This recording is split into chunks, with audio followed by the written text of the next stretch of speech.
Hi everyone, it's Bob from Greybeard Models. Welcome back to the channel, and it's the next stage in the build of the Stalwart.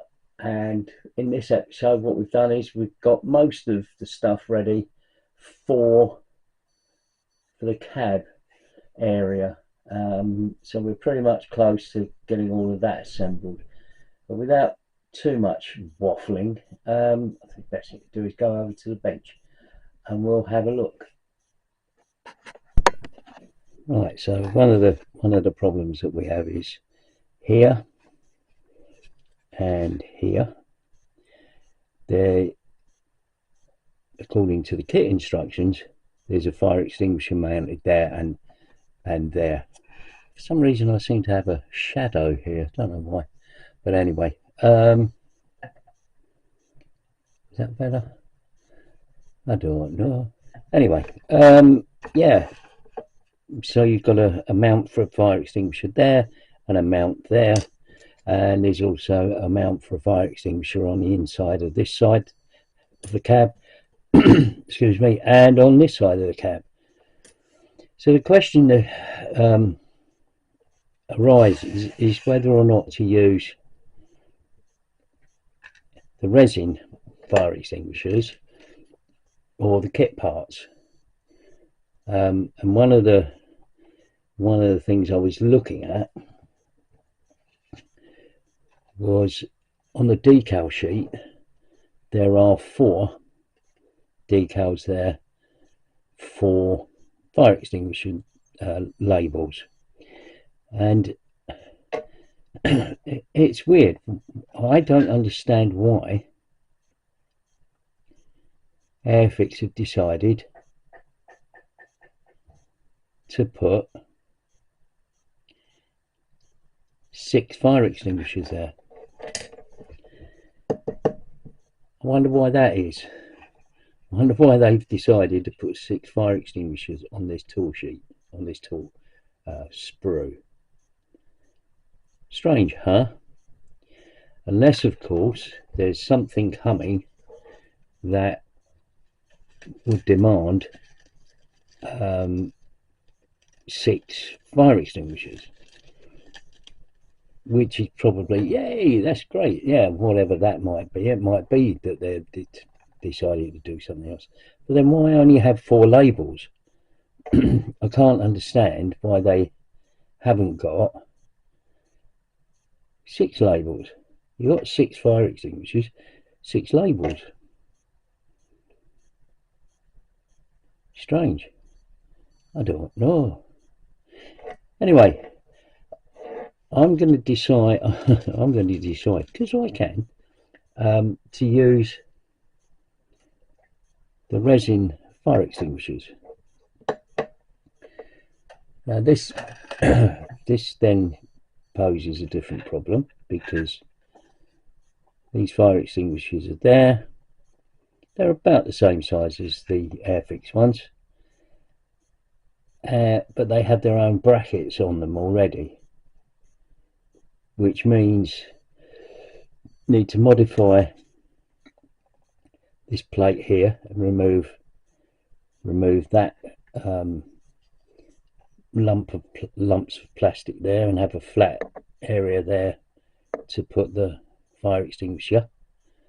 And the same with the sides. There needs to be some modifications there to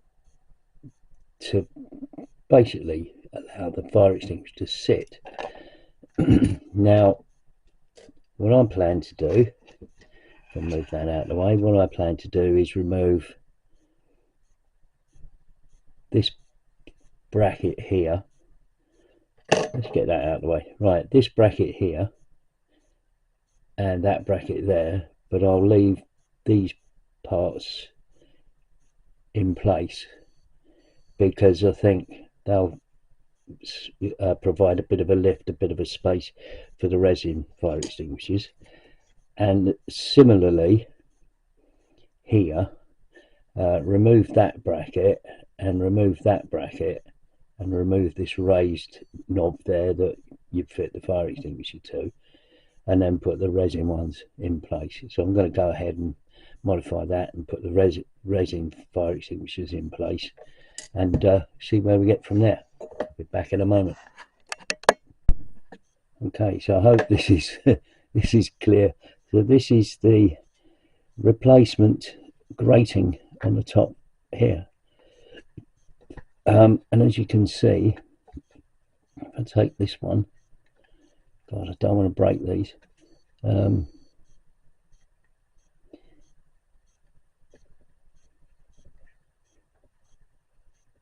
that's the one there,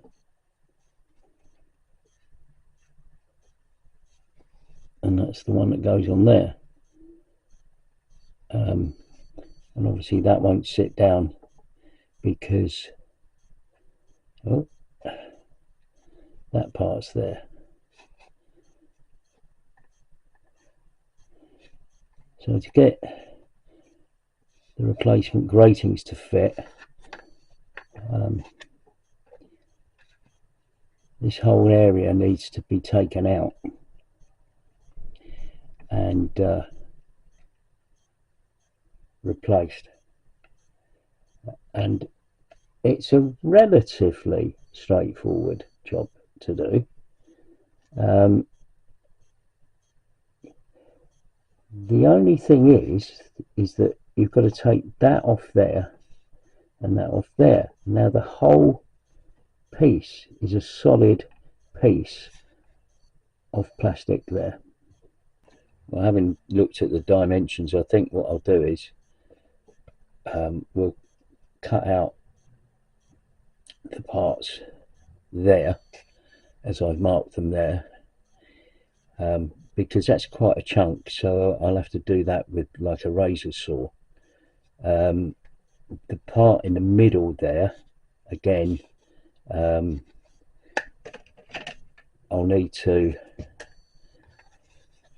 if I look at the thickness of that part under there, so I'll probably have to make a cut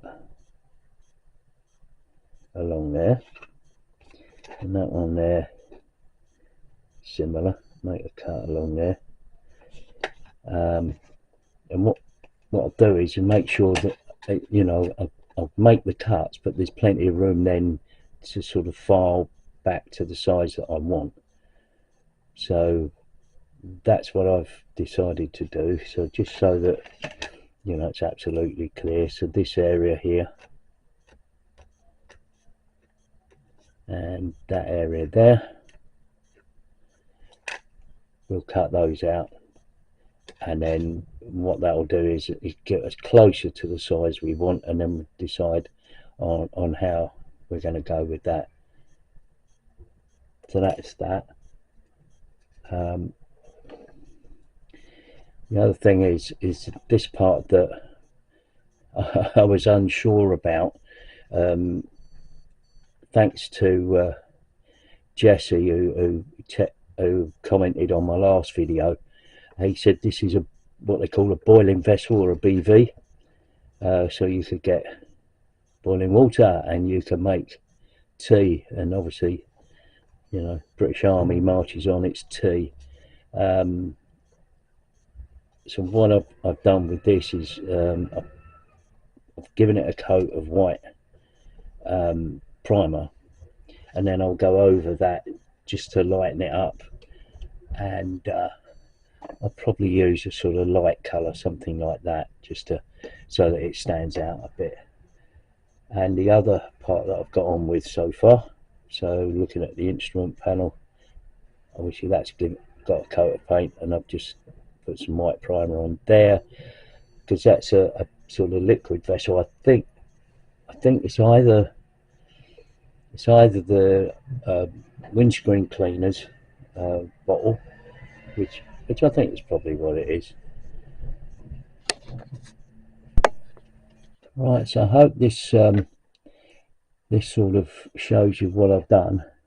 So obviously I've taken a great chunk of the material out, and now I've got these gratings in place. I think this one here just needs moving over just a touch.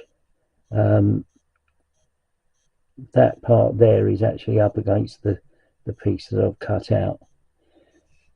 But I think that's just about right. If I take these off, you can see what I've done. It's a mission, to be honest with you. It can be done, obviously, but yeah, I've still got to sort of sand some of this. Might take a little bit off of there so that that one moves over, but it's a bit of a mission. I might carry on and then put these in place and paint them, just to show what they could look like, but I'm not going to actually use that. I'm going to use the resin roof, and I think because I think that looks a hell of a lot better anyway. But that's what can happen. Oh, that's what can happen if you hit the turntable. That's what you can get if you do decide that you want to go down the route of replacing the gratings with the ITA gratings as well.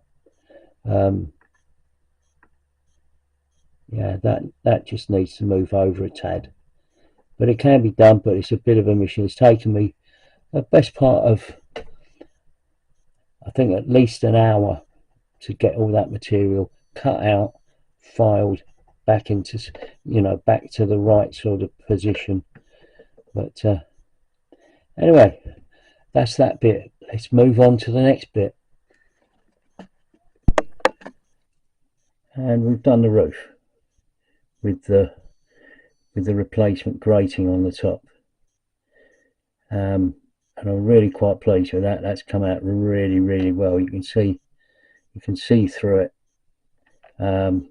Obviously, as I said in the previous section, we sort of cut through that, so that's now all in place, and I think that looks absolutely brilliant. Really do think that looks good. Obviously we've got the rest of the bits on the roof to do, and then we'll put the roof together. But there it is. That's the roof. So the roof's done.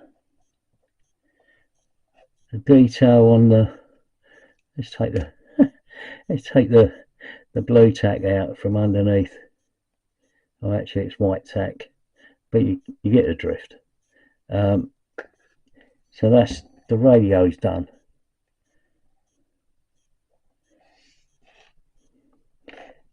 The instrument panel's done. I'll lay that down that way round.